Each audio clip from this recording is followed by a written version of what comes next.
Assalamu alaikum wa rahmatullahi wa barakatuh. I'm happy to see you all today, guys.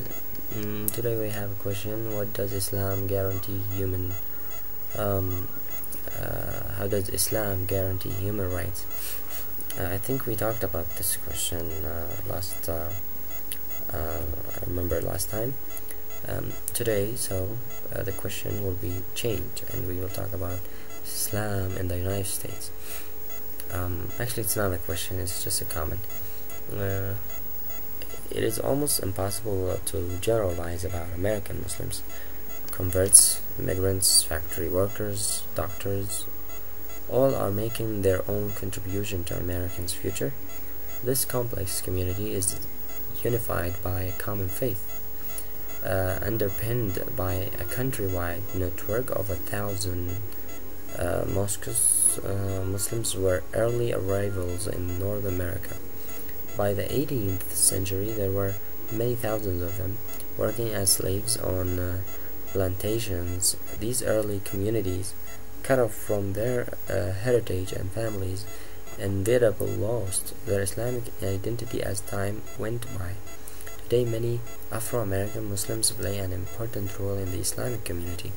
The 19th century, however, saw the beginnings of an influx of Arab Muslims, most of whom settled in the major industrial centers where they worshipped in hired rooms. The early 20th century witnessed the arrival of several hundred thousand Muslims from Eastern Europe.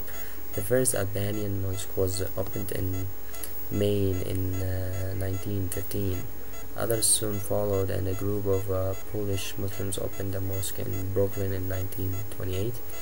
And in 1947, I think, the Washington Islamic Center was founded during the term of President Truman, and several nationwide organizations were set up in the 50s. The same period saw the establishment of other communities whose lives were in many ways modeled after Islam. More recently, numerous members of these groups have entered the fold of Muslims Orthodox. Today there are about 5 million Muslims in America. Now, the Muslim world. The Muslim population of the world is around 1 billion. 30% of Muslims live in the Indian subcontinent, 20% in Sahara Africa, 17% in Southeast Asia, and 18% in the Arab world, 10% in the Soviet Union and China. Turkey, Iran, and Afghanistan comprise 10% of non-Arab Middle East.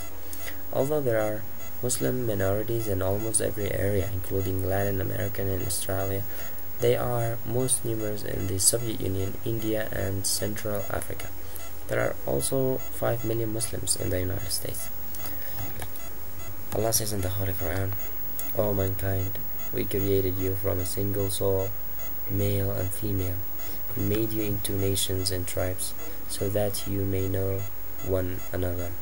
Truly, the most honored of you in God's sight is the greatest of you in pity. God is all-knowing, all-aware." This is for today. Inshallah, for any other questions, I will try to respond to them. Till then, Assalamu alaikum wa rahmatullahi wa barakatuh.